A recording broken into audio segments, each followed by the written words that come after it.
খয়রা মাছের গায়ে গায়ে ঝাল। আহা, গরম ভাতে একটা তৃপ্তিদায়ক খাবার।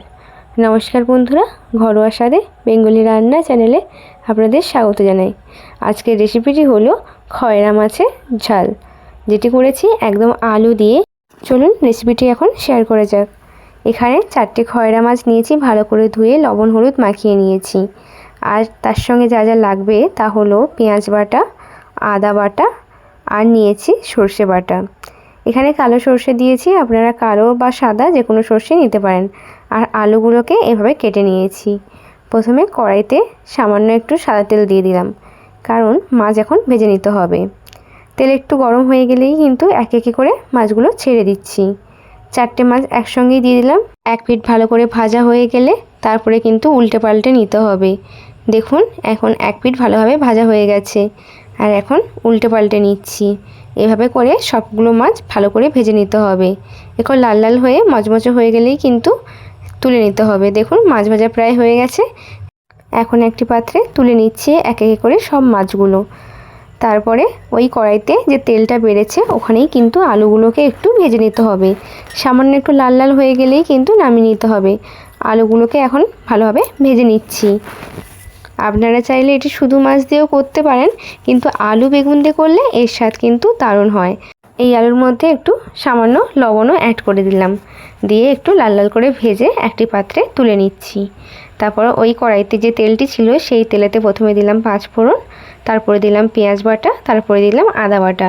আমি আদা বাটার সঙ্গে 2 ফুট মতো একটু রসুনও বেটে নিয়েছিলাম। তারপরে সামান্য একটু জল দিয়ে দিলাম 2 টেবিল চামচ হলুদের গুঁড়ো, তারপরে দিলাম লাল লঙ্কার গুঁড়ো। দেওয়ার পর একটু ভালো করে নাড়িয়ে চাড়িয়ে দিয়ে দিলাম স্বাদ অনুযায়ী লবণ। যেহেতু আলু ভাজার সময় লবণ দেওয়া হয়েছিল, তাই লবণটা একটু কম রেখেছি। দেওয়ার পর ভালো করে নাড়িয়ে চাড়িয়ে ওই আগে থেকে ভেজে রাখা আলুগুলো এখন অ্যাড করে দিলাম। দিয়ে ভালো করে আরও বেশ কিছুক্ষণ কষাতে হবে। আলুগুলোকে ভালো করে একটু কষিয়ে নেওয়ার পর যতক্ষণ না মশলার সঙ্গে আলুগুলো পুরোপুরিভাবে মিশে যাচ্ছে ততক্ষণ কিন্তু ভালোভাবে কষাতে হবে। এখন দেখুন প্রায় কষানো হয়ে গেছে। পরিমাণ মতো জলটাও দিয়ে দিলাম। দিয়ে 7 থেকে 10 মিনিট ঢাকা লাগিয়ে কিন্তু রেখে দিতে হবে। দেখুন কালারটা কিন্তু আস্তে আস্তে চলে এসেছে। তো এখন ঢাকা লাগিয়ে প্রায় 7 থেকে 10 মিনিট কিন্তু রেখে দিচ্ছি। দেখুন 10 মিনিট পর ঢাকাটা খুলে দিলাম, আর একদম আলু কিন্তু সেদ্ধও হয়ে গেছে, আর ঝোলের জুসটাও কিন্তু অনেকটা মরে গেছে। এরপর এক একে করে মাছগুলো দিয়ে দিলাম। মাছগুলো দেওয়ার পর ভালো করে একটু এদিক আর ওদিক করে নাড়িয়ে নিতে হবে। নাড়িয়ে নেওয়ার পর দিয়ে দিলাম সর্ষে বাটা। সর্ষে বাটা দিয়ে বেশিক্ষণ কিন্তু ফোটানো চলবে না, 2 মিনিট মতো ফুটিয়ে নিলেই কিন্তু একদম রেডি হয়ে যাবে। এখন দিয়ে দিচ্ছি সর্ষে বাটা। দেওয়ার পর 2 মিনিট মতো একটু ভালো করে ফুটিয়ে নিতে হবে। নামানোর আগেই একটু সর্ষের তেল দিলেই কিন্তু একদম রেডি হয়ে যাচ্ছে। তো এখন একটু সর্ষের তেলও অ্যাড করে দিলাম। দেওয়ার পর ভালো করে একটু নাড়িয়ে এই তাপেই কিন্তু এখন রেখে দিচ্ছি। দেখুন কি সুন্দর দেখতে হয়ে গেছে। গরম গরম ভাতে এটি কিন্তু একটি তৃপ্তিদায়ক খাবার।